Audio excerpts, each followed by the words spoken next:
Well, good afternoon and welcome to the Future Proof Implementation Committee meeting. And Lyndall, can you Certainly. provide an opening karakia, please? Certainly. Whakataka te hau ki te uru, whakataka te hau ki te tonga, kia mā kina ki uta, ki mā taratara ki tai, e he ake ana te atakura, he teo, he huka, he hauhu, ti he Māori ora. Kia ora, Lyndall. Okay, we'll move to the next item, health and safety statement. I'll take that as read, and that's on page 7 of our agenda. And then go to next item, apologies, and we've got apologies from Karakia McLean and Nanai Rawiri for lateness, Mayor Paula for absence, and Councillor Pamela for early departure. With the meeting, that may not occur if the meeting ends just after 3. Okay. Are there any other? Okay, thanks, Mayor Adrian. I have a seconder for that, which is Chair Pamela. I'll put that. All those in favour say aye. Against, carried. We've got confirmation of the agenda, and in terms of, I'm happy to move that the agenda be confirmed as has been circulated. Seconded by Liz. I'll put that. All those in favour say aye. Against, carried. Next item 4, are any disclosures of interest in terms of matters on the agenda today? There are none. We will move to page 8, and that's the minutes of our last meeting held on the 11th of April. I'm happy to move receipt of those minutes. I have a seconder for those. Thanks, Mayor Susan. Are there any matters requiring clarification or correction? There are not. I'll put that. All those in favour say aye. Against, carried. And on page 18, for information, the minutes of the Future Proof Public Transport Subcommittee meeting, which was held on the 16th of May. I'm again happy to move receipt of those minutes. Seconded, who was that?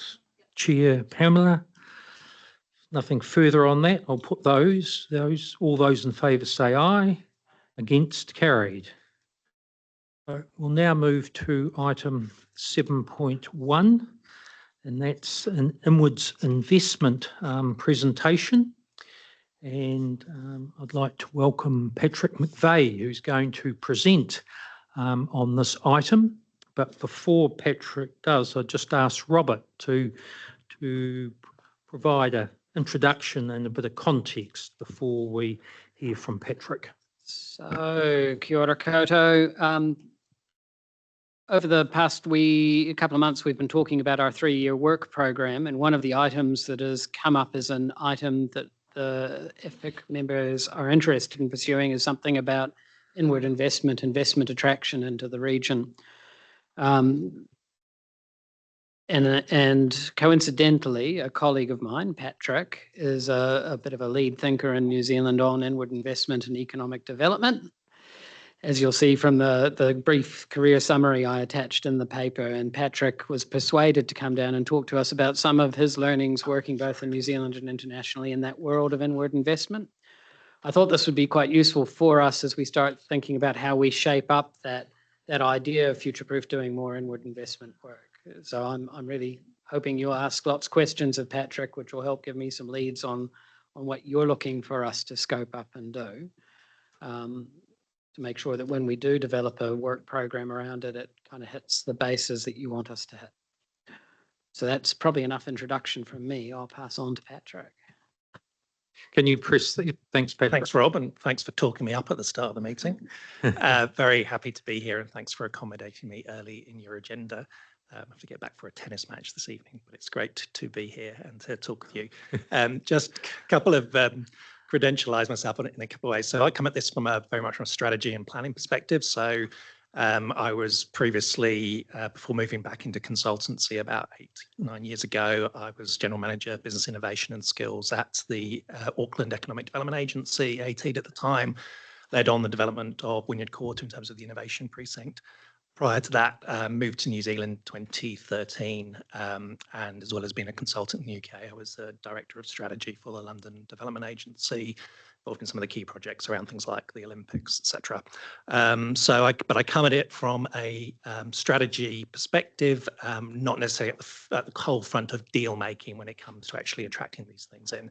I think some of the things I want to sort of set in the context for the discussion, I think it's a really good discussion to be having in this group and at this time for several different reasons. I'm sure I'm going to say some things you already know or believe, and I'm sure colleagues to the left of me will also know some of these things, but hopefully it gives you a bit of outside-in perspective to think about these issues. So, Brooke, if we could move to the new slide, the next slide. So I'll just set a few things by way of context first. So next slide, thanks, Brooke. So the first thing I'd say, obviously, when we think about attracting investment, particularly attracting foreign investment into New Zealand and into the regions, it is already an important part of our economy. Most of our investment, as you all know, comes from US, Australia, UK and Singapore. Some global headwinds around some of that in terms of national policy, international policies and frameworks around global trade and investment. But one of the interesting things to note is that it's a smaller proportion of that investment, which is direct investments. And when we're thinking about direct capital investment into New Zealand and into the region. So we know it's important. It can drive from an economic development perspective. It's not just about the capital it can bring, it's about technology skills, management capabilities, and ultimately new jobs, which is one of the things that we would always be interested in. I think the other thing when we think about FDI is that how that supports local economies, so through local supply chain development, helping companies to internationalize and to innovate. So it's an important part of how we think about our economy. If we move on to the next slide, please, Brooke. But when it comes to thinking about inward investment attraction and economic growth, there's a couple of things that we need to think about in the context. So we know that the private sector plays a key role in bringing additional capability and additional investment. And the national settings for this can be quite important. So, we know that there's a current focus on this at the moment with the coalition government, strong, creation of Invest New Zealand.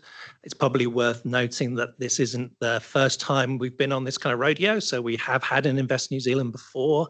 It is one of the functions that NZTE has been performing around kind of capital attraction. And while it's going to be critical, when you look back at the business growth agenda, it was also supported by an overall inward investment strategy. So at the moment, we're still in early days of Invest NZ falling. We don't necessarily have a clear picture yet about what the national strategy is, and therefore what this means for regions in terms of how they integrate with that national strategy and how they integrate with the tools and capabilities that will come through Invest New Zealand. So good time to be having the discussion. The kind of boundaries for all of that aren't yet fully clear.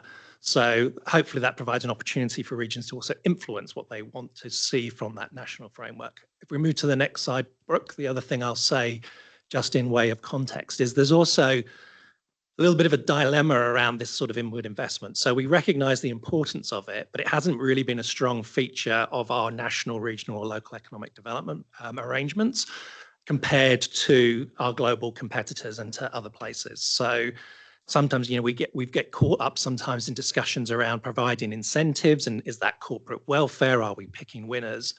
But this is a feature of the inward investment landscape. And when we think about what those incentives look like, they're not all necessarily financial incentives. I'll come on to talk about that. But what we also know at the global level, there's been lots of debate for decades around how effective are incentives anyway, including in relation to things like special economic zones. So a lot of interest in special economic zones at the moment. Global evidence means shows that they can work, but they don't always work. And incentives aren't necessarily the thing that makes things like special economic zones work. So non-tax incentives and regions are becoming more sophisticated in terms of how they set out their investment attraction proposition and look to engage with both active and passive investors. So a little bit of context before I sort of go on to the next section of my presentation. So Brooke, if we move down, I'm going to talk around why there's an important local dimension to this, which I think is kind of critical, and particularly when we start to think about how you work with the new national arrangements. So on the next slide, the thing I would kind of highlight initially is that, we know that we are facing serious challenges in terms of our infrastructure deficit. We've got growing population, technological change, pressures around sustainable development, and we've also got constraints on our public finance. This kind of gives us more of an imperative to think about how we're going to attract in economic investment from overseas. But we should also be conscious that we're not the only people chasing this. So you'll hear a lot about there are lots of pools of global capital that are interested and looking for investment opportunities. That is true, but we are competing for those, both in terms of the scale of projects, the types of projects, the settings for those projects. So it's not as simple as saying we can't afford it, we need the private sector to come in, and why wouldn't they want to partner with us? Because they're looking globally for the best of those opportunities. I think the other thing that we need to recognise when we start thinking about our approach and a strategy around investment attraction is three different things I would highlight. One, there isn't a single type of investment attraction to think of. There's more than one type of investment attraction we need to be thinking around and planning around, and they do work together. The second thing, and I think I've hinted at this already, is that place matters when it comes to thinking about inward investment proposition and attraction. Those national settings are important, but they're not the sole determinant of success. And we can never forget that the private sector have their own expectations and reasons for investment, particularly in a competitive marketplace. So if we look at a couple of those things in turn, so the next.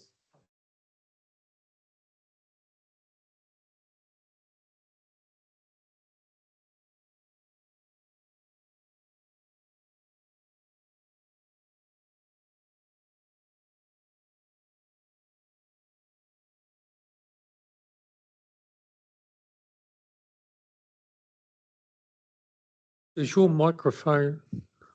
I honestly didn't touch it. Okay, we can swap that out.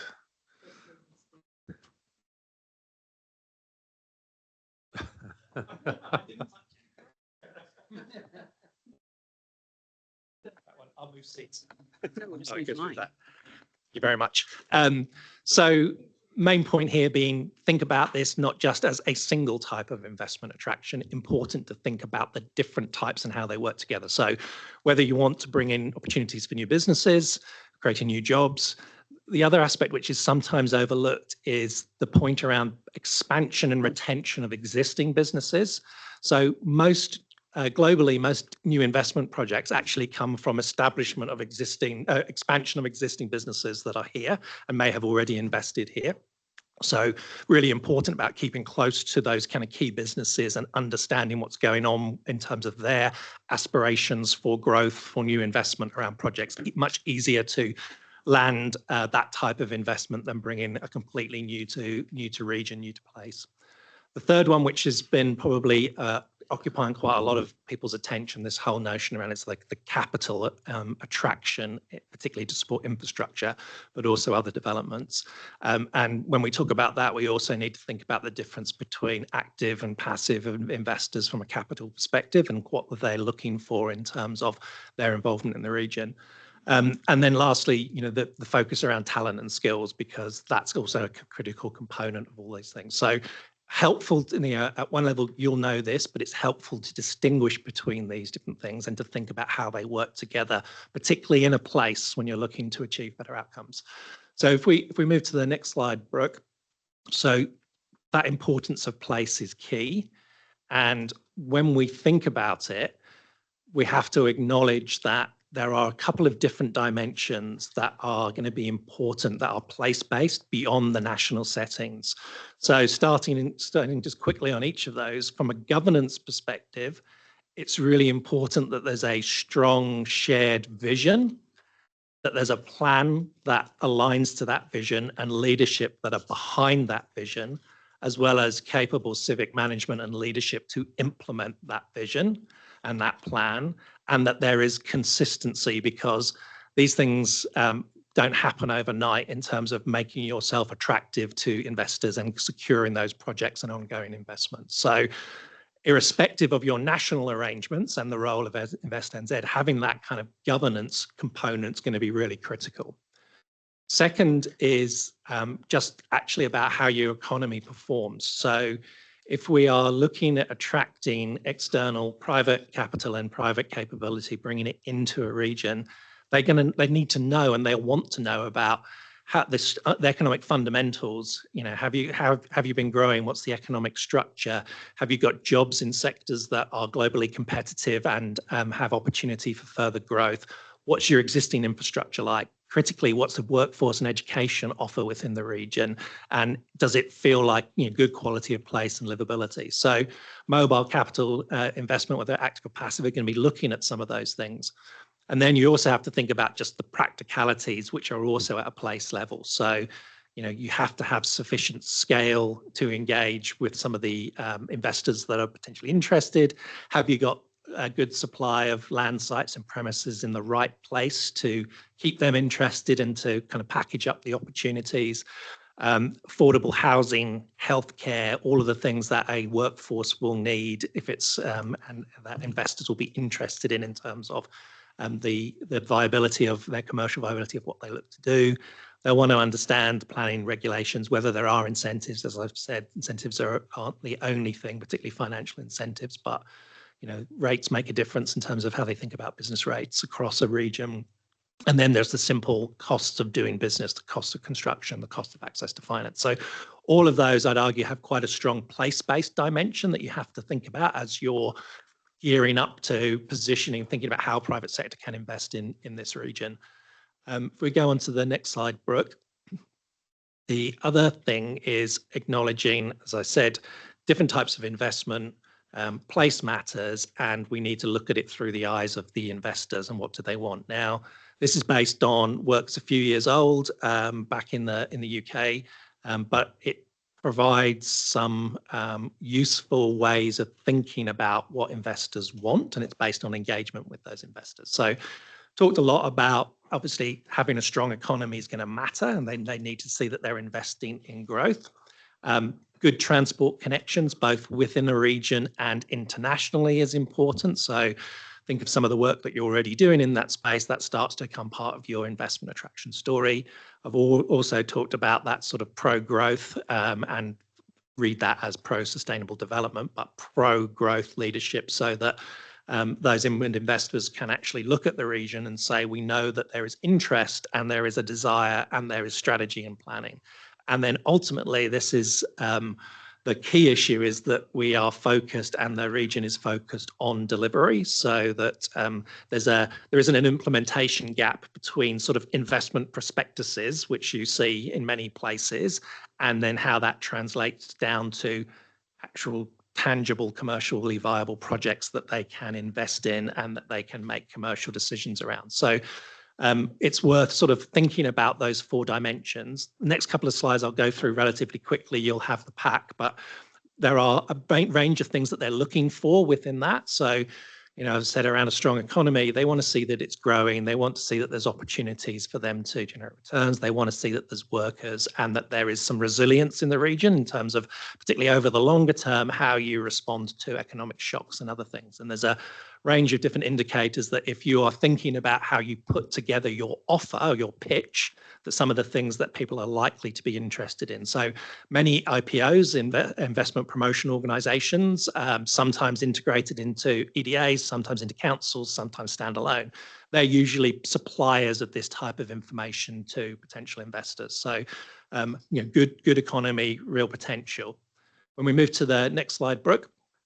The other thing which we know they're interested in is that transport connection. And I've said well-functioning, internal within a region, international, and evidence that, you know, it's an area for investment. So they're going to be looking at some of those types of things. On the next slide, you'll see that this point around pro-investment, pro-growth leadership. So not just that it's a priority, but there is alignment around that, and that there is long-term consistency and clarity around some of those growth opportunities and how they might be delivered, and that there is that ability to engage with the national level in order to achieve some of those outcomes. So these types are things that I think you can demonstrate through what you're doing, but the market needs to understand those and kind of engage with those and see that there is this commitment to bringing forward these pipelines of projects. On the next slide, you'll see this point around focusing on delivery, and this is quite important because, you know, it's easier to do some of the earlier things. It's easier to come up with a plan and to, you know, have a clear set of sectors that you might be looking for grow or some clear projects, but they also want to know that there is going to be a system that allows them to engage with and to work with. So that the planning system works in response to, you know, the opportunities that they're looking for or being presented with, that there are people on the ground who don't just understand some of the strategy behind this like myself, but the kind of actually how to do the deals and to work with the private sector and understand their commercial objectives. And that ability to work collaboratively at different stages in the process and to kind of make the processes work in order to get the projects delivered. All of these things are going to be some of the key things that those investors will be looking for alongside a pipeline of kind of viable projects at sufficient scale. And it's just perhaps worth touching upon this scale point because this is one of our challenges. So some of the larger capital investors, particularly people like sovereign wealth funds, typically are looking for deal sizes much larger than what we might normally put forward. And I think the UK figures a couple of years ago now, but they were about looking for a minimum of £100 million, so $200 million for a project. Some of the smaller pension and institutional investors may be looking for between 10 and 50 million, but there's a difference between the expected level of return and the investment horizon of the larger investors, sovereign wealth funds, and which will prepared to take perhaps a lower level of return over a longer period of time with certainty of income, as opposed to maybe smaller institutional investors who will have kind of stronger commercial imperatives over a shorter term.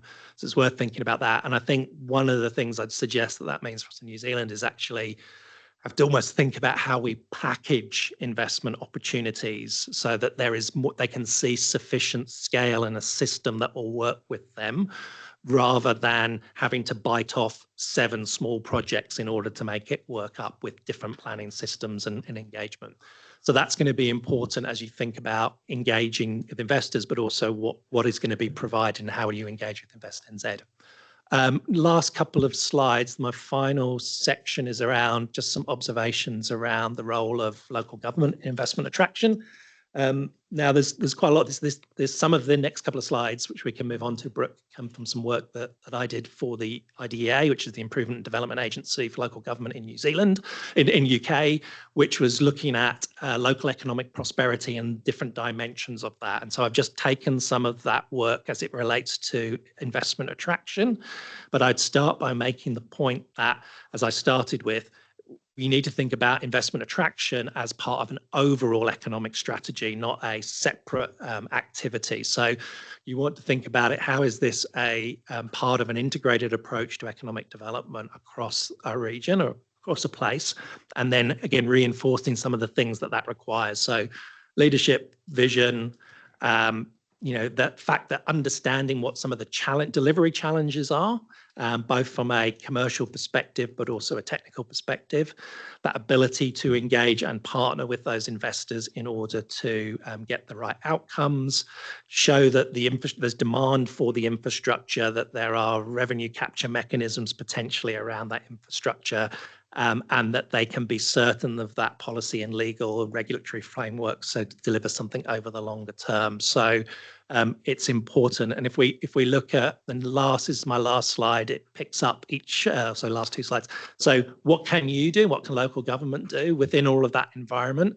There's several things I think you can think about. So, and I'll move to the next slide for time because they're all covered on the next slide. So the first thing is just the whole place promotion component to this. And this is about moving beyond a sort of slogan, but actually thinking about what is the authentic place brand that is focused on that sort of economic side and can be used to target investors, businesses, workers. You know, we've got to go beyond we're a great place to live, work and visit, or to assume that our tourism brand is also going to work as a business brand. They need to work together, but there needs to be a real clarity and evidence behind it to say, you know, we are the center of advanced manufacturing or of this particular industry, and that you've got the evidence to prove that, and you've got the kind of bona fides to sort of promote that. Second one is that local government has a key role to play and is around just that strategic approach to employment sites, premises, and how that you can demonstrate that they align with those investment objectives and with your economic development priorities. So, you know, if you look globally, there's quite a lot of work that's been done in recent decades around, you know, modern industrial estates or eco-industrial estates that can be both attractive to investors to help develop, but also attractive to the businesses that you might be looking to locate. And there's some examples in New Zealand where councils like Ashburton have lent more heavily into that idea of bringing forward some of those modern industrial facilities tied to the places that you want to see developed, the industries that you're strong in, and the type of investment you're looking to attract. The other part of this is, and again, this reinforces the point about not seeing inward investment as separate to some of the other areas that you're interested in, the other parts of your economic development agenda, because it's also about how your existing businesses benefit from that inward investment. So particularly if you're talking about the business attraction side, but also true of infrastructure. So that infrastructure needs to serve the interests of your existing industries. They need to see the benefits from that as much as new industries, new businesses that we brought in. So we know that one of the things that inward investment can bring is, yes, it can bring new supply chain opportunities. It can help business internationalize. It can, you know, and there's a role for local government around trade, how you use your procurement tools to support those existing industries to be part of that future and to get the benefits from some of that future investment. And as I said at the start, when we think about reinvestment, business expansion and retention, that's easier to achieve and quicker to achieve than some of the new business attraction. The other thing which I think is quite important, which I think we could do more on in New Zealand, is around how you think about using local authority assets and infrastructure. That's not simply kind of PPPs, but it's thinking about how one of the things that particularly more passive investors will be looking for is they'll have expected someone else to have done the work. And I don't mean a Treasury better business case, but a kind of clear, commercially viable, this is the project that needs to be delivered. This is how much it's going to cost. These are the users. This is the revenue stream. They may well invest and bring management capability. But with most exceptions, they're not going to be kind of coming in and doing that work and paying for that work and designing all that work. So there's some work to do around, you can't do that everywhere, but you can perhaps do that around some of your land holding and assets in order to put forward a proposition that's attractive to the market.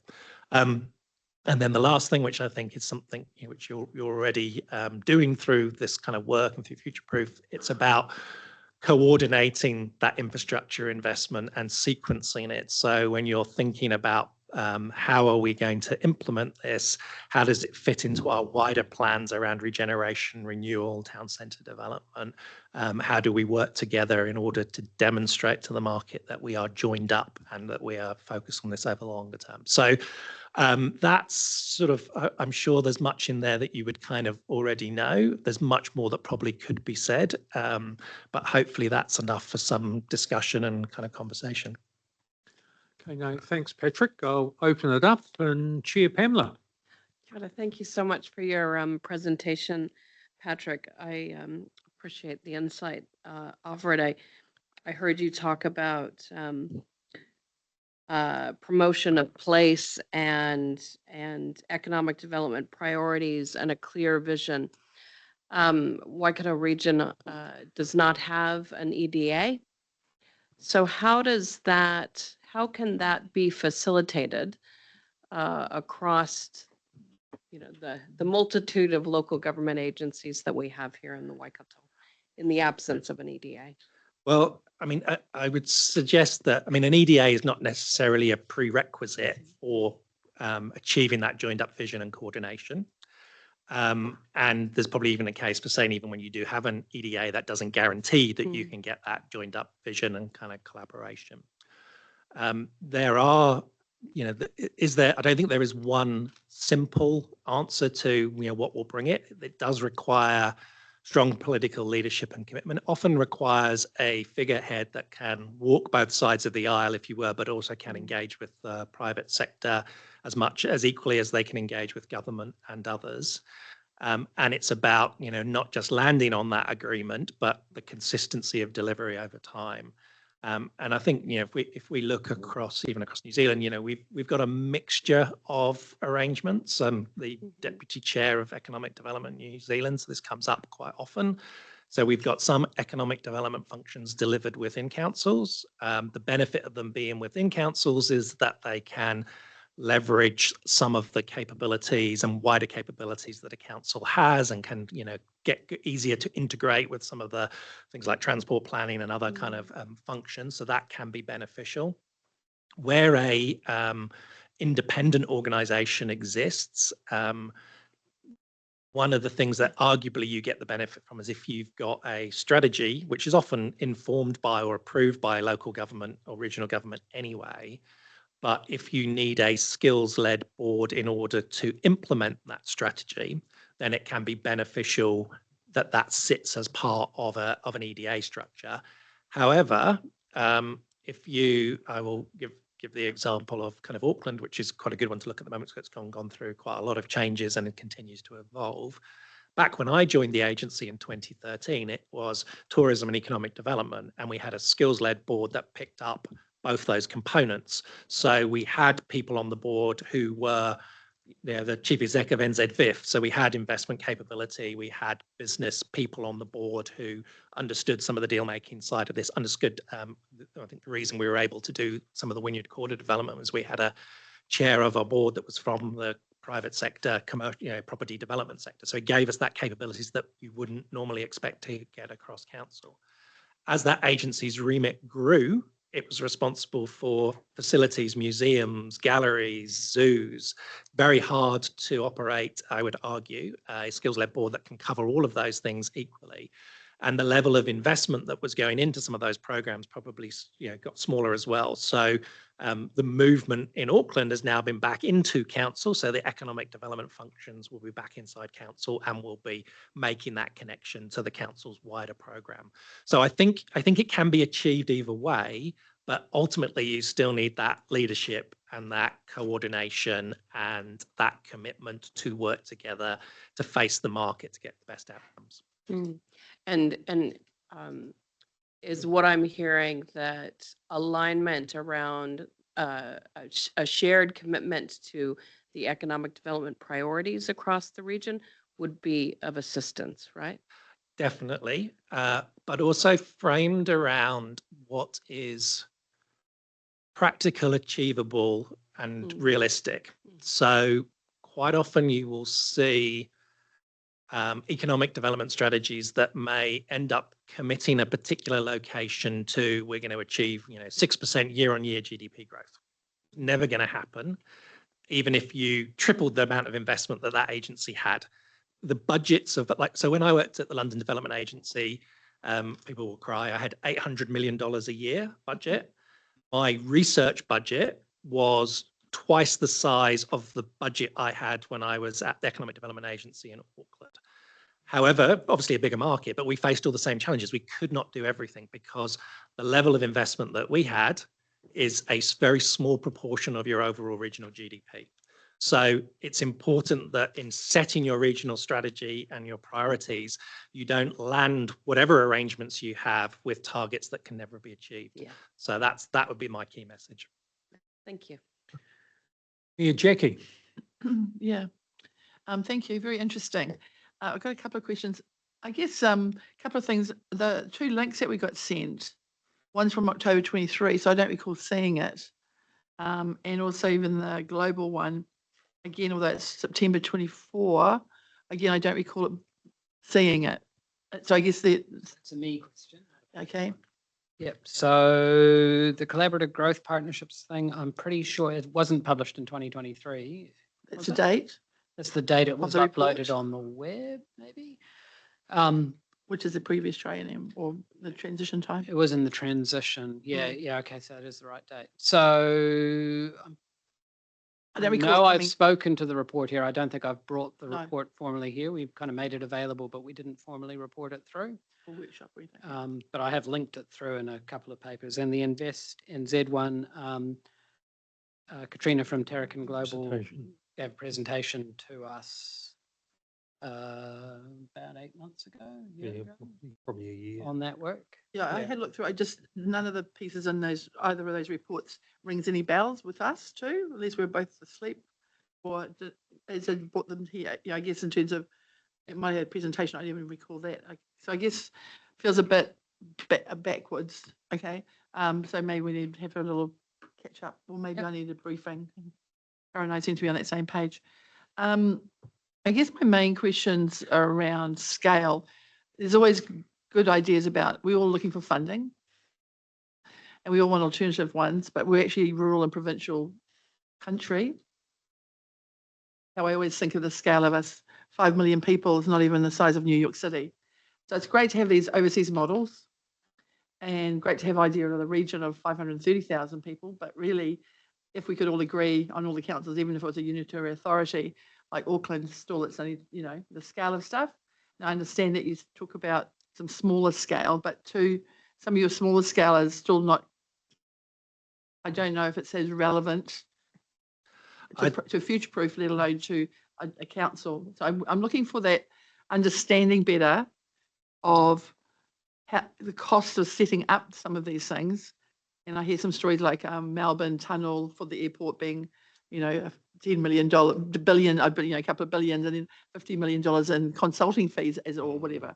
So the scale or setting up the organisation to get the funding to do that work in the first place, or the collaboration costs. And we know the costs around CCO setting up and the millions of dollars to set up a CCO for waters to set up some of these investment. It's great.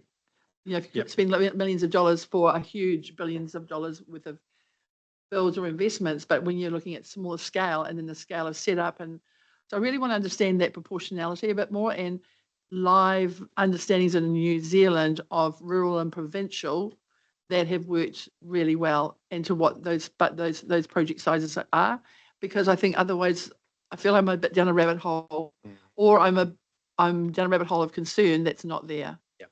So I think scale is definitely a challenge for New Zealand more generally. And even though there is a lot of, and we hear it all the time, a lot of overseas capital available, they are looking both for scale and a surety around the ability to earn from that. Now, there are other things that those types of investors will be considering as well in terms of access to markets and, particularly in an uncertain kind of global environment, kind of how they diversify their portfolio and things like that. So it's not only scale, but I do think that for some of our smaller projects, and I would say not just in the regions, I mean, I think in Auckland as well, the scale is still smaller than some of what might be offered in Australia or the US or elsewhere. So there's no getting over that. But I think the two things I would say is, one is how you think about packaging up some of those things in such a way that there is an attractive portfolio that people can engage with.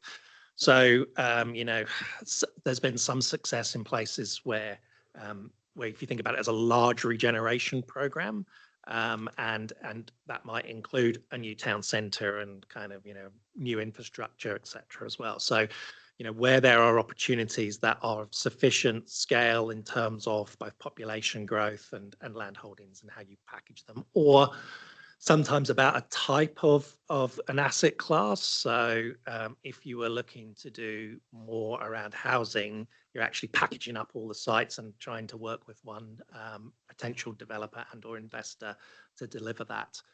The other thing I would say is it's probably more important to find avenues for engaging with potential investors and having the discussion with them early on to understand their investment objectives.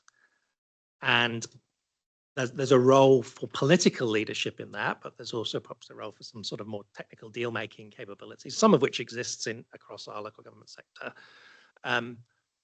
as opposed to setting up an agency to do it. So the first part of it is probably more like, for some investors, the earlier they are in a project, the more interest they have in thinking about how they might design it. And we've even heard that in New Zealand from the likes of NZ Super in terms of wanting to be in the room to think about what's the infrastructure seeking to do, who's it going to serve, how can they get involved in the design and delivery.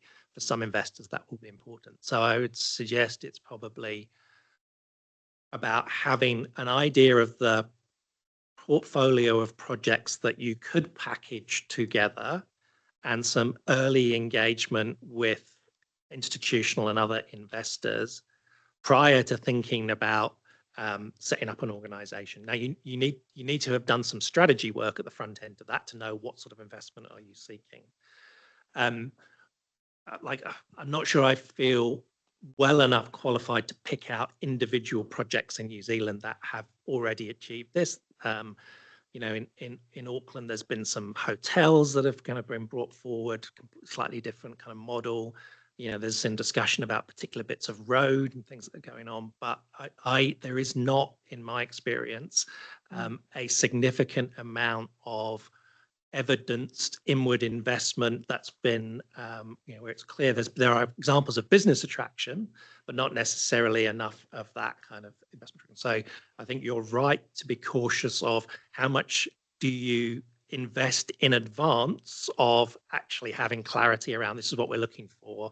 We know it's feasible, and we know who are the investors that we might want to target for conversations around that. Thank you. Just that point around, it's a concern that there's not that many examples in NZ, let alone in the region, but also that everyone's different. But setting up, like if we have a CCO, which is an example, but a lot of these, if you're going across borders for local government, then you're looking at some sort of operating model outside the local government. Yeah, which is also costly. Yeah, there's special purpose vehicles are sometimes used where it's a very clear project. So if you've got a very clear thing and you go, we'll set up a special purpose vehicle in order to do that. So it's less like a investment promotion agency. Some of the investment promotion organizations, particularly in North America, are funded by private sector partners as well, not only by kind of local or regional government.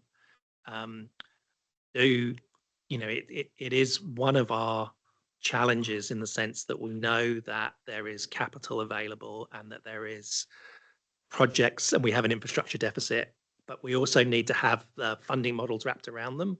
And so that's why I said it's the right time to be having this conversation and thinking about this. But I would, if I was you, want some clarity around Invest NZ, want some clarity around what are some of the funding and financing tools available through NIFA. Will there be land value capture tools available that can kind of make it more interesting, both for local government and for private sector investors? So it's not going to happen just because we want it to happen. It's not going to happen without any form of strategy, but it's also not going to happen just by jumping to set up a CCO.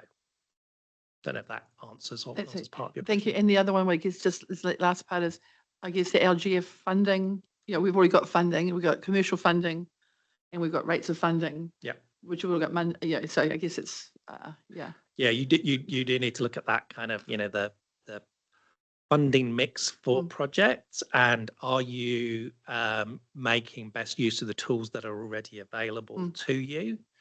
And if you are looking to joint venture or other things, it's what's the gap and what are you looking at? Are you looking for a partner because you believe they're going to bring skills and capability and expertise to that project, in which case you've got to be sure that they're an active investor, not a passive investor as well. So and I think what in my mind that suggests is what we have to do is get really focused in on this is the project or group of projects, and we have done the work on the need for it, the potential demand for it, the funding models associated with it, because you kind of have to have that straight before you know, well, what's the gap and how are we going to position ourselves to respond to that gap. I think the other thing which needs that sort of thinking through in terms of your regional strategy is you might be looking at this through a point of view of building deeper capability in some of your sectors, and that then has a bearing on the type of investment you might be looking for, the type of infrastructure to support those sectors, and therefore the ability to engage with international or other businesses that are in those sectors and would strengthen your ecosystem, and that your existing businesses would benefit from them being here. So you get deeper kind of clustering around that as well. Great. Okay, any further questions or comments? Liz. Thank you. Look, I guess going back now and having a look at the Tarakan report has given us some hope, because I think we always felt that this was a space that we hoped that Te Waka might be playing in, but for lots of reasons that hasn't happened. I think you're probably looking for advice as to how we might move forward. So if I look at the actions throughout that report, I think there's some really good ones that we should be taking advantage of and considering around this table. In particular, the creating the centralised vision document, which will set out some really good measures, some good transparency, hopefully. The design survey and test, I was interested to know, Robert, what your thoughts were around that. But most importantly, I think including the private sector now, gaining their strategic insight, working with them to design whatever document we end up with. I think that for me is probably the most critical things, working with them right up front. So those are just some initial comments from me. Yeah, I mean, I'd agree with all of those. I think it touched upon those in some way or another in terms of that clarity around the vision, is the project deliverable. One of the authors of that report I worked with at the London Development Agency as well, Ralph Shale, who's in there, Ralph Ward, who's in there as well. Nothing further. Robert, in terms of what you've heard and So, any concluding remarks? Great to hear the conversation and questions, because it helps us all come together to think about the scope of that work. And so we have had your economic development leads from the district councils are on this call listening to this conversation, as well as my steering group of senior managers from your organisations. So our next step is to go away and reflect on what we've heard today, reflect on the request that we think about what an inward investment strategy is, but also not wanting to duplicate the great work that the individual ED managers are doing in the local authorities, and work out if there is a space for future proof in here where we can add value or not. And that'll allow us to shape up a work program. Yeah, Jackie. Cool. Yeah, and also to adding to that is, if it is that we're going to go progress with this piece of work, if it's in our wheelhouse, what that looks like in terms of costs and where that's coming from and all that sort of, obviously in timelines and that. Yeah, but I'm really, I guess I'm still not clear about all the benefits and how we would do it for our sub-region, but yeah, it's good to have got some more information about it. Right, thank you. And when would you come back to the committee, Robert? So at least a high level description of what a project might be, if we think is a viable project, would come through as part of your 3-year work program. In September. Yeah. Okay. There's nothing further. Yeah, I'm happy to move the receive the report and just say it was a really interesting, good to get some clarity around, everyone talks about there's investments in the sectors and coming in from overseas, so really good to get some clarity. So thank you for inviting Patrick in to speak to us today. So with that, I'll move the report. Okay, thanks, Mayor Adrian's moved, seconded by Mayor Jackie. If there's nothing further, I'll put that. All those in favour say aye. Hence carried. Yes. So, thanks very much, Patrick. Pleasure. Sorry for breaking your other microphone. Helping in terms of the thinking that's going on for the further work that Robert and the team will be looking at doing. So thanks very much. We'll now move to the next item on the agenda, which is 7.2, page 28, and that's the Implementation Advisor's Quarterly Report.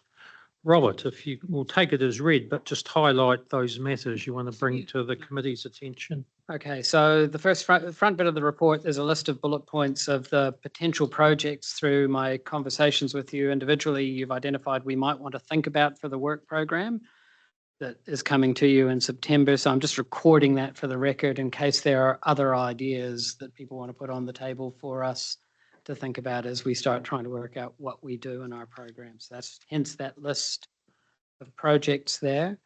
I'd note that I've put in a specific note because it's come up a few times in the last month or so around the Waikato Housing Initiative and just making it clear there are, you know, in that role clarity perspective between Future-Proof and the Waikato Housing Initiative, I'm trying to stick really clearly to the Future-Proof swim lane, recognising WHI are doing a lot more operational stuff that is focused on housing affordability, whereas we're focused on housing supply. And there is a difference. But Lale and I and the governance group, which includes Mark and Vishal, who are on my officer steering group, are mindful of that overlap. We don't want to duplicate what WHI is doing.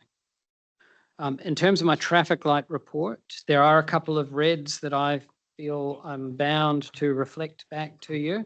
So the first thing is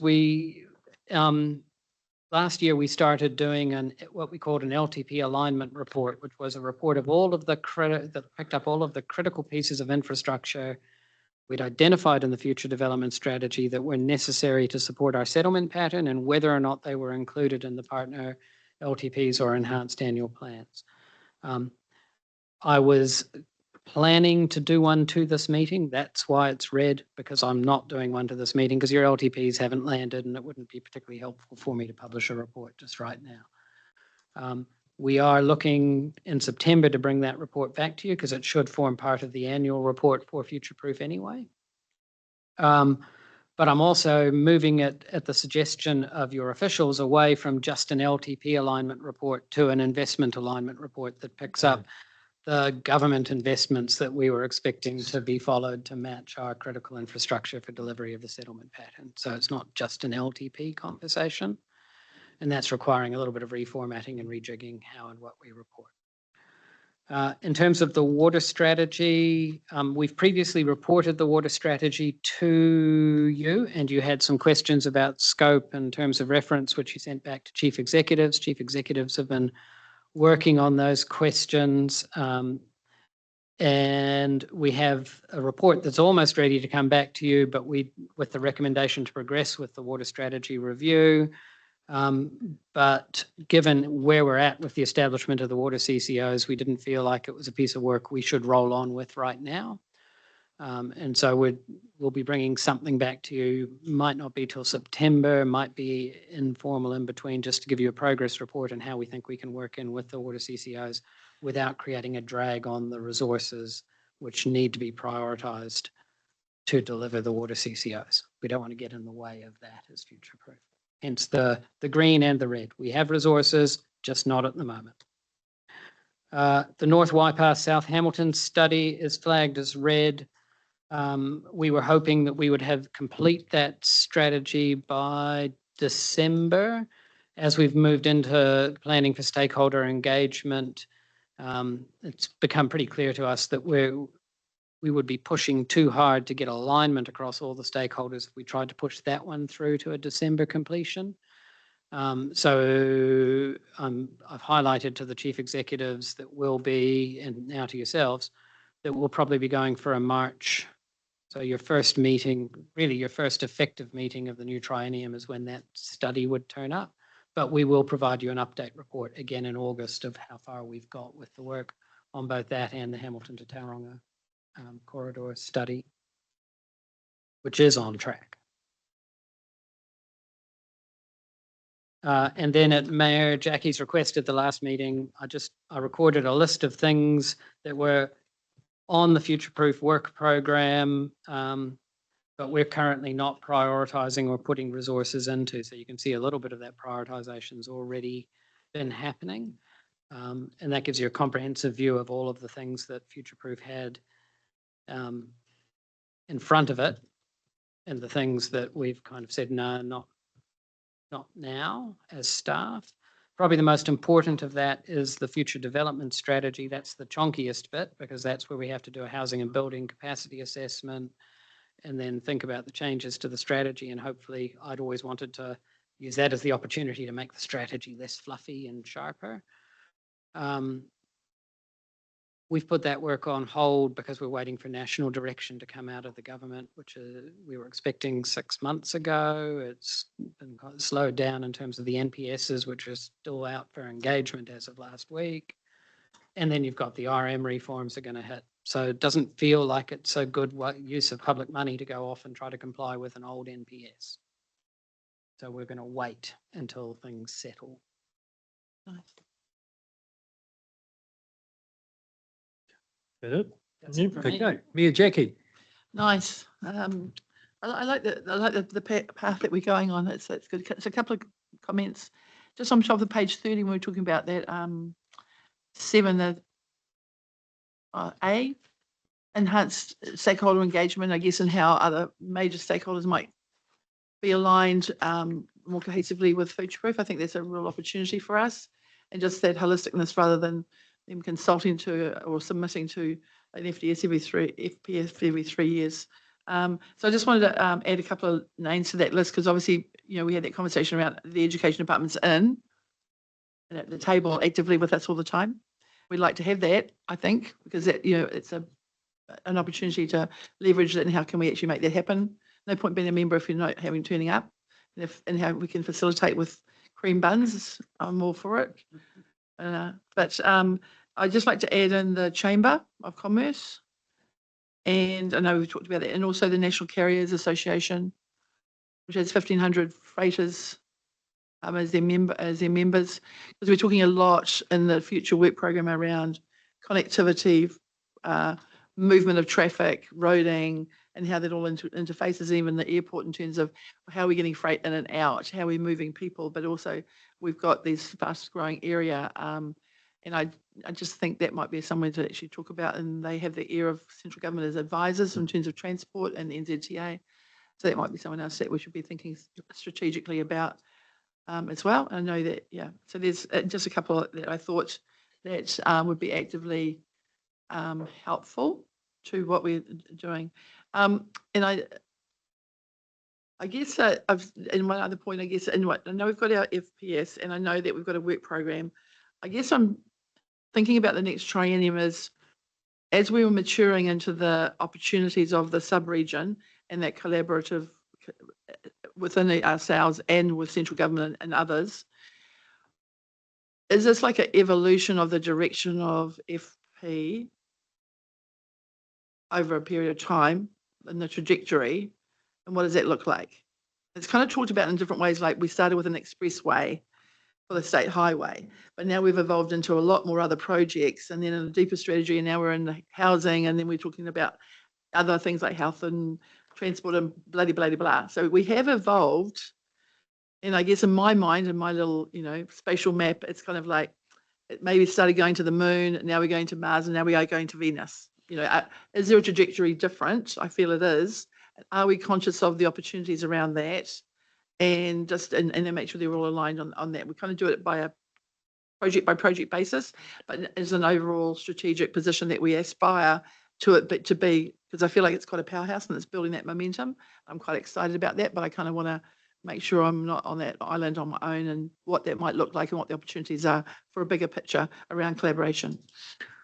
Robert, you were going to talk about engagement and then come back to that. Okay, so the engagement one, just for all of the members, I really appreciate the suggestion. That's brilliant in terms of additional stakeholders. What we're planning is a stakeholder engagement workshop where we're going to get Natalie along, and we're going to start to say, well, who are the priority stakeholders amongst these, and how might we engage with them, and test some ideas with you, and then that will flow into that work program. So anyone else who has stakeholders that you think are important at that scale that we should be looking to think about how we bring them in, that's useful because it helps form our thinking.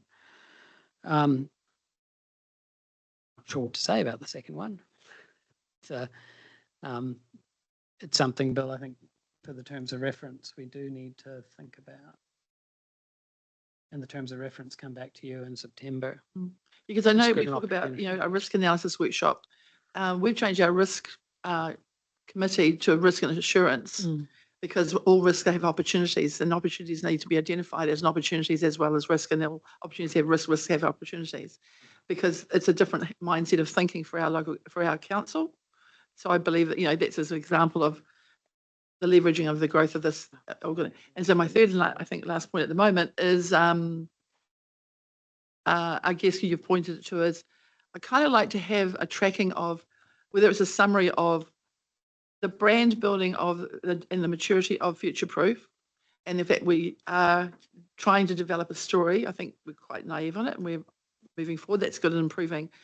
So each quarter can we have a summary of how we've got clicks here and movement here and an article there and the brand's recognition or whatever, because we're not actually doing any tracking of the building of our story, the interrelationship that we've got, like who Bill talks to, which is great, but actually talk to, but not what's the outcomes, but also from the maturity of our of this sub-region, brand, story, evolution, identification. What does that mean in terms of engagement? Where are those ongoing stats so we can see that progress, identify areas of opportunity, and if there's any things like, in the paper there was X article, or this was profiled in this way, or 25 people came to the website, now it's 160 or 3,522.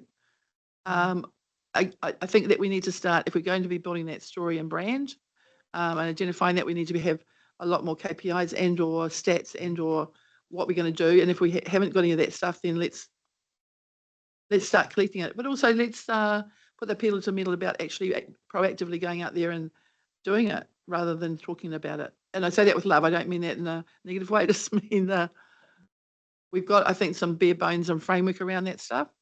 Yeah, thank you. But I think just before I go to Mayor Adrian, we'll have that discussion in September in terms of that that future and how Future Proof has morphed. You're quite right, compared to, when it started in 2009 to where things are now. And there has been that evolution. So that discussion in September around the terms of reference in the future will be quite apposite in terms of our recommendations to partners and to the incoming committee. But maybe we need a bit of a workshop that before then, perhaps. And it's also a recommendation to the next. Yes. Yeah. Yep. Mayor Adrian. Yeah, it's really interesting what Jackie's raised, and I guess it'll come down to how many people do you have around the table? Where do you pick your winners, and where are the relationships? Because they're not necessarily going to be here all the time. So whether it's in an operational space rather than in the governance, I'm just trying to understand in my head, because otherwise we'll need more chairs around the table if we get too wieldy. But just trying to understand that from my perspective, or from my council, because it's really important to have the relationships. I think the key point here is to build the relationships with the stakeholders, because we haven't got those relationships, and where do they sit? Yes. And I suspect they sit strategically in a operational space, but come in and might do presentations every now and again. I think, maybe there's an opportunity there. When it comes to publicising Future Proof, it's quite an interesting one, because there's a risk of duplication, because at the end of the day, Future Proof aren't putting in the infrastructure, the councils are doing the infrastructure. So who's telling the story is probably the other challenge I might try to understand and unpick. So, where's our lane, basically? We're here as this collective and we're working together to drive these outcomes, but how we how does that work for our councils when it's their councils that have got those, you link it with Future Proof, but is it councils' celebration alongside or with Future Proof acknowledged? That would be my question, and just interested on your views.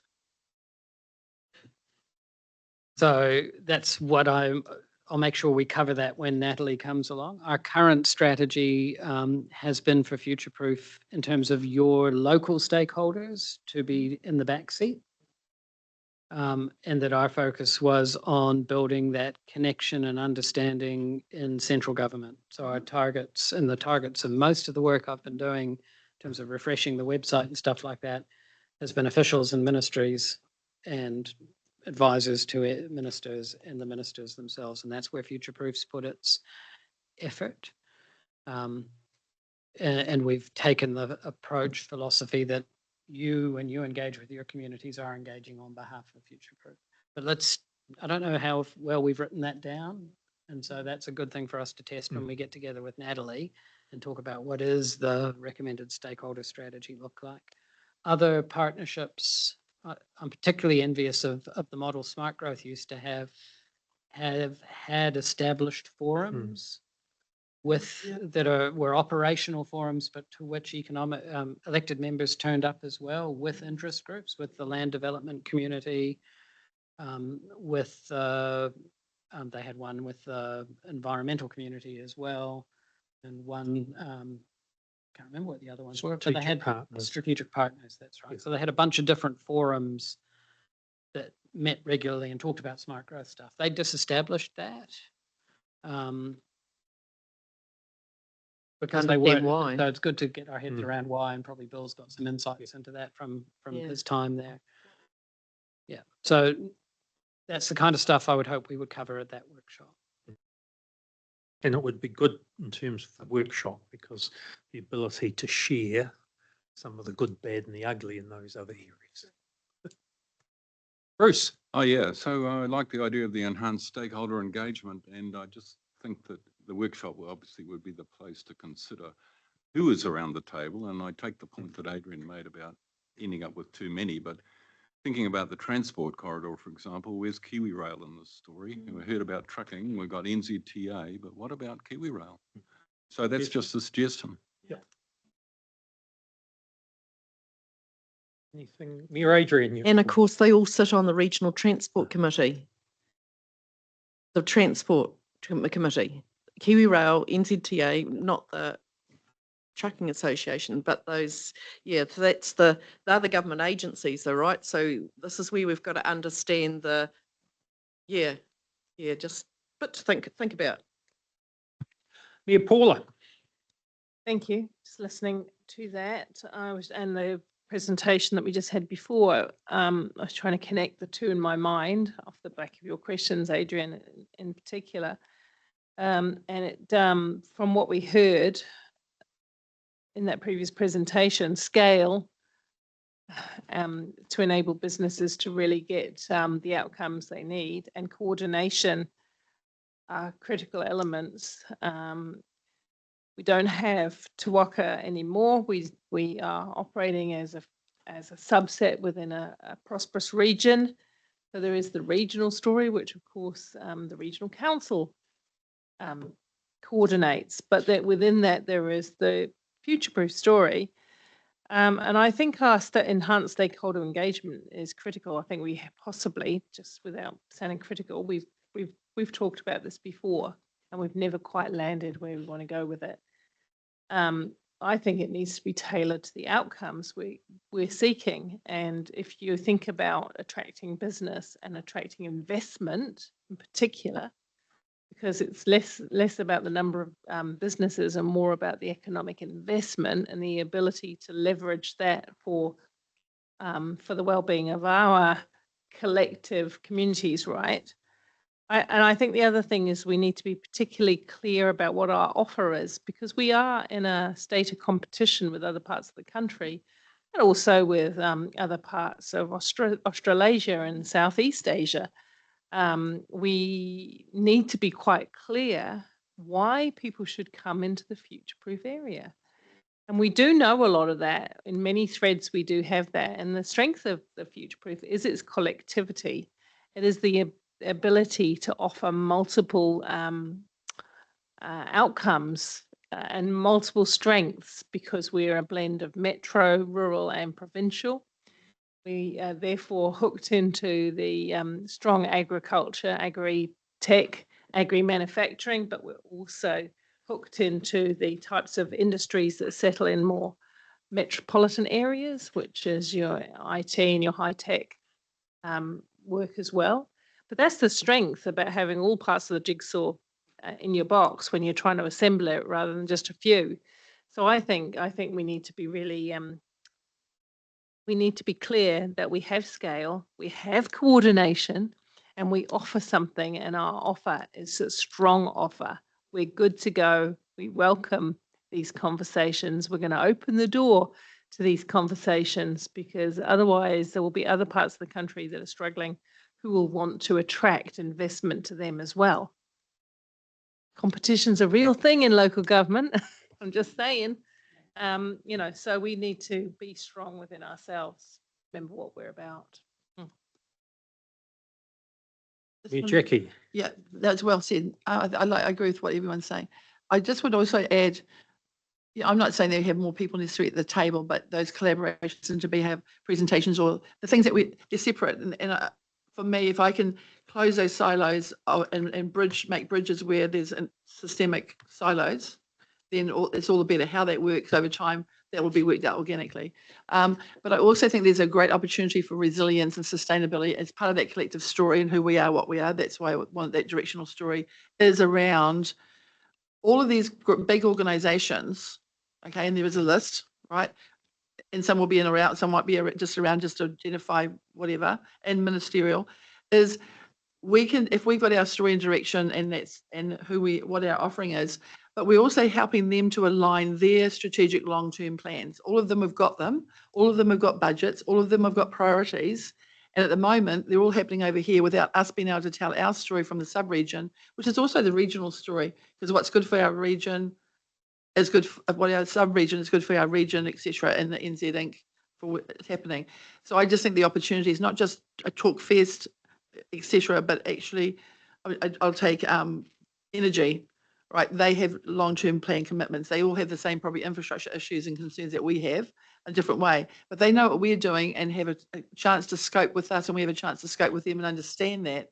I think we're better aligned and just add resilience to the whole systems of infrastructure in Inc.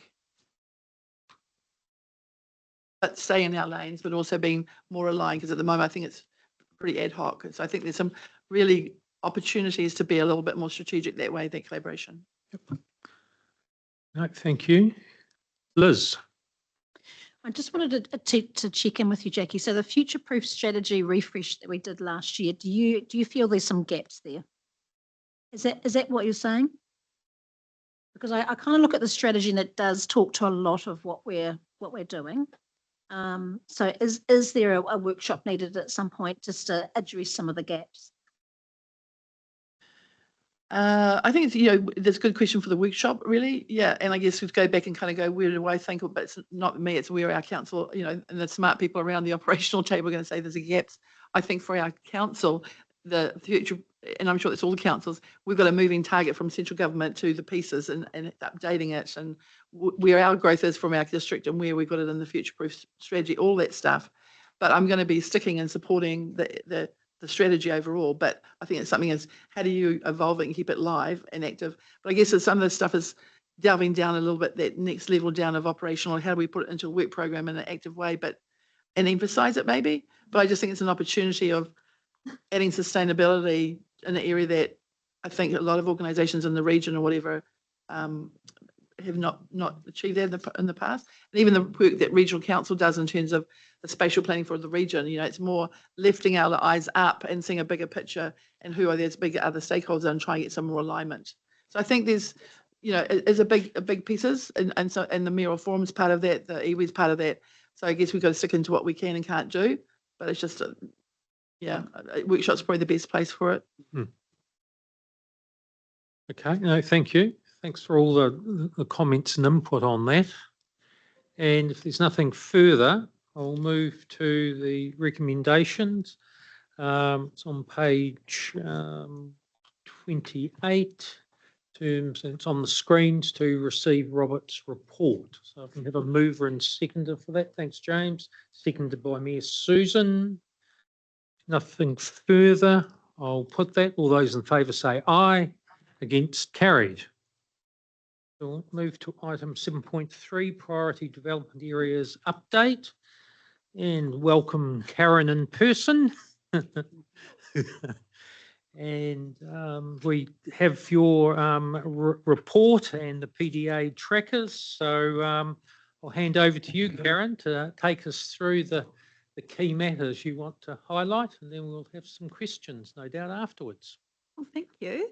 If you could just move up, back one in the slide deck or in the paper.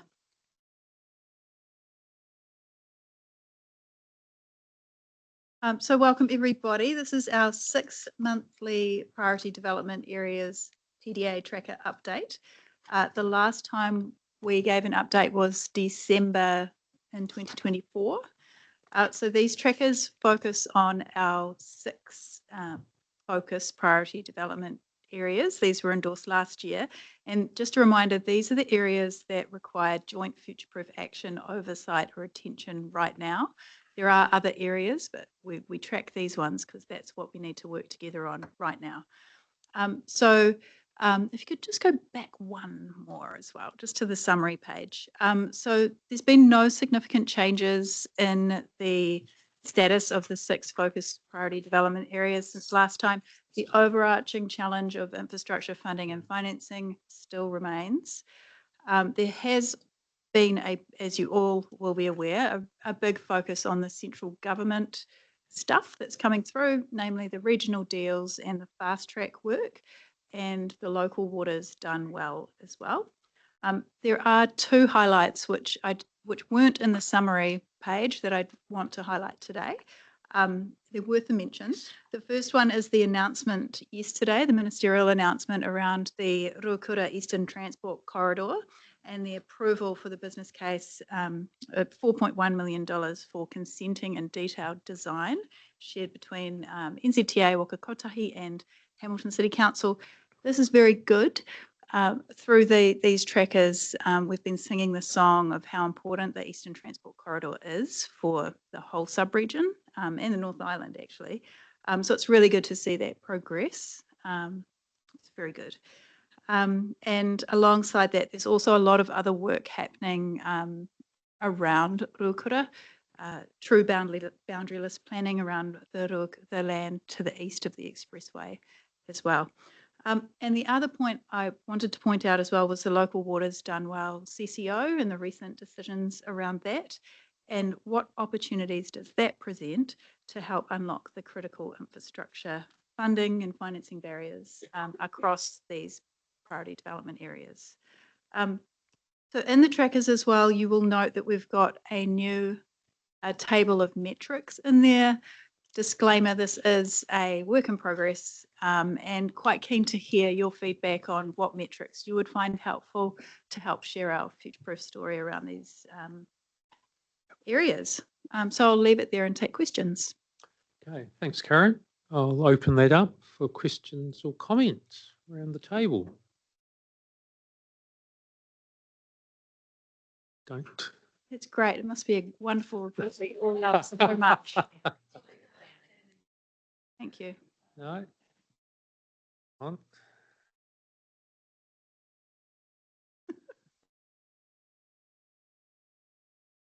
Yeah. Can I say something? Paula. lights on. Yeah. Just took me a minute to regroup my thinking. Thank you for the tracker. I think it's really helpful. I really like the certainty that it provides to developers when they see it in one place like this, which is something that our council recently discussed, so that when they're doing development deals or acquiring land in advance or any of those things that they might do, that they fully understand the barriers and where they are. I think the challenge for us is to how we work around those barriers to become, presumably eventually we'd like to be green light is go and a little bit less encumbered by some of the barriers, certainly with the strategic waters infrastructure. And we're hoping that the new CCO for water will be able to embrace some of these future challenges, because I see some of them here, but I also know that what we were talking about this morning with Minister Bishop around the fast track areas changes our world quite considerably in terms of what we may or may not be able to do in terms of funding infrastructure. and how we may have to adjust according, I suppose, to the timing of those fast track proposals getting their approval. They may leapfrog a couple of other projects, for example. We may be required to do things differently. And so it's really important that we link this in with our thinking about alternative funding tools and opportunities for people to invest in infrastructure in a different time frame that we could invest in infrastructure. That brings us back to our previous conversation about proposition. And so it's less of a question, but I just want to note that I hope that we see the red and yellow boxes not just as information, but as things we need to put our head around in terms of solving as we go forward together. That makes sense. And the work of future-proof informing how that could happen across boundaries. There you go. Being particularly political today, aren't I? Karen, were you going to comment? I was just going to say thank you. Okay. Okay. Nothing. Really Well, leave that to the elected members. Thank you, everybody. Thanks very much, Thanks. Karen. I just wonder, before Karen departs, I mean, this is a chance to link this work back to the city regional deals conversation. I think what this demonstrates is, irrespective of where we land in that conversation, there are things that we can do here, and we are doing, where we don't need to wait for that partnership framework. We're getting on with stuff, and I think we shouldn't lose sight of that. So in the FPIC lens, take that as us getting on and implementing stuff and looking for opportunities to move things ahead in the sub-region. Yeah. I And, offer that. and certainly, Blair, that was a message in terms of our discussions this morning with Minister Bishop in terms of getting on and making progress. So, yeah.